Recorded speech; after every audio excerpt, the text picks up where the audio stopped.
Barusan Bapak dan Ibu KPM sudah mendengarkan penjelasan dari Mas Saiful Anam tentang bagaimana caranya menganggarkan pendapatan dan pengeluaran agar pengeluaran itu tidak melebihi pendapatan yang Bapak dan Ibu peroleh. Nah, kita sebagai contoh kasusnya Ibu Lili, di mana yang dijelaskan oleh Mas Anam tadi bahwa pendapatan Ibu Lili dan pengeluarannya ini ternyata lebih banyak pengeluarannya. Nah, di sini pada bulan Februari, di sini total pendapatan Ibu Lili ternyata 660, sedangkan total pengeluarannya 840.000. Di sini ada selisih sekitar 180.000.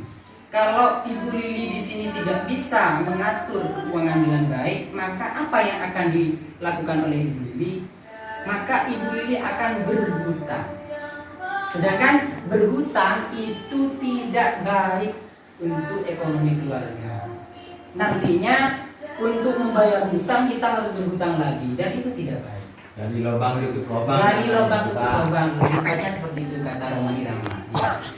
Nah, di sini kita coba membedah kasusnya Ibu Lili. Bagaimana caranya Ibu Lili ini mengatur keuangan sekiranya pengeluarannya ini tidak melebihi pendapatan, minimal atau pas antara pengeluaran dan pendapatan. Kalau di sini pas nggak punya tabungan, ya minimal itu Bapak, minimal. Apalagi ada lebihnya nanti bisa menabung, apalagi itu lebih baik. Nah, sekarang kita di sini tercatat bahwa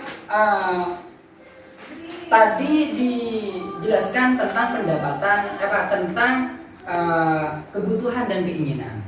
Dari uang jajan Dewi, kemudian uang jajan Agus, susu Ita, tabungan Dewi, tas baru Agus, masa, listrik, pulsa, telepon, perlengkapan mandi dan lain sebagainya. Ini tentunya dalam catatan ini ada kebutuhan, ada keinginan. Kita pilih mana yang tidak perlu kita beli atau mana yang tidak perlu kita dukung.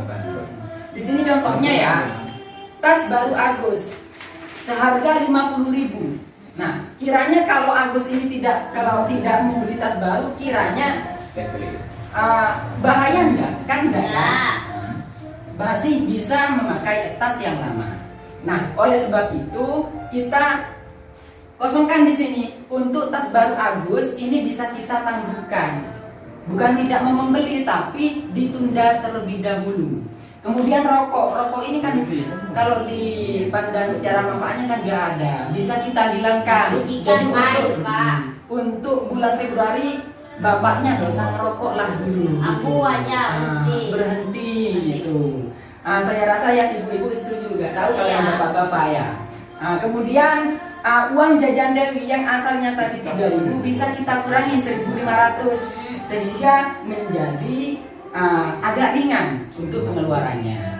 Mungkin seperti itu ya. Paham ya Bu ya? Jadi cara memanage seperti itu. Kemudian dalam menganggar ke ekonomi keluarga itu jangan lupa harus musyawarah secara keluarga. Jadi jangan mentang-mentang ibu gak merokok, bapak harus jangan merokok, jangan begitu. Tetap harus ada musyawarah. Siapa tahu karena tidak merokok, umpama bapak ini tidak merokok akan jatuh sakit umpama, itu kan juga bahaya terhadap bapak.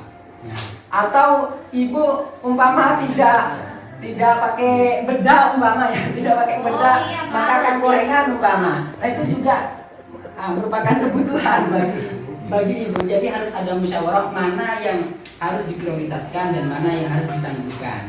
Jadi harus ada musyawarah Bapak. Seperti itu ya Bapak Ibu ya. Ya Pak. Nah, kemudian kenapa harus seperti itu? Karena pemasukan setiap bulannya itu pasti naik turun. Betul nggak? Betul Pak. Betul. Pasti naik turun. Umpama ya saya contohkan. Nah, di sini karena kasusnya Ibu Lili ya, saya contohkan langsung ke Ibu Lili. Ibu Lili kan nggak mungkin pas selalu sehat kan, nggak mungkin kan. Nah, siapa tahu dalam bulan selanjutnya Ibu Lili akan sakit. itu butuh pengeluaran juga kan untuk berobat dan lain sebagainya. Otomatis yang biasanya kerja mendapatkan penghasilan di hari itu, Ibu Lili harus berhenti bekerja karena sakit. Seperti itu. Jadi bagaimana caranya memanage atau mengatur keuangan dengan baik? Ya, kita harus menabung, kata Bapak Syahrul tadi, menabung. Silakan Bapak Ibu sisakan dari pendapatan yang ada, itu sisakan. Seperti itu. Mungkin bisa dipahami ya Bapak Ibu ya? Ya. Ada pertanyaan? Ya. Ya. Mungkin hanya itu yang bisa saya sampaikan. Nanti akan dijelaskan oleh teman saya selanjutnya.